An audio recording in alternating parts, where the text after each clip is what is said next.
પણ પોઝિટિવ, હંમેશા પોઝિટિવ રહેવું.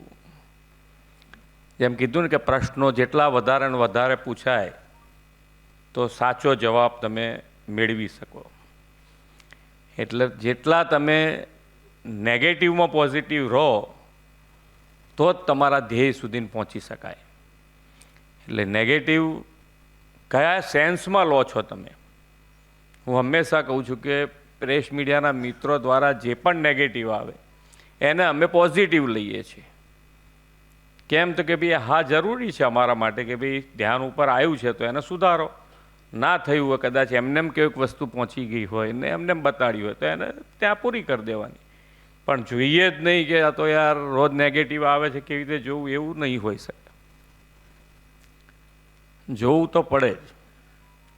એટલે એની અંદર ભાવની વાત છે કે ભાવ તમારો બદલાવો ના જોઈએ. તમે નેગેટિવ આપતા આપતા આપતા ભાવ જ બદલી નાખો તો એ ના ચાલે. ભાવ તો આપણો સારા માટેનો જ રહેવો જોઈએ. નેગેટિવ ન્યૂઝમાં પણ તમે ન્યૂઝ આપતી વખતે તમારો ભાવ કે ભાઈ આ અમે ન્યૂઝ મોકલીએ છીએ તો સરકાર એને પોઝિટિવ લઈને એને સારું કરે તો પબ્લિકનું સારું થાય. ભાવ, રાગ અને તાલના ઉત્સવ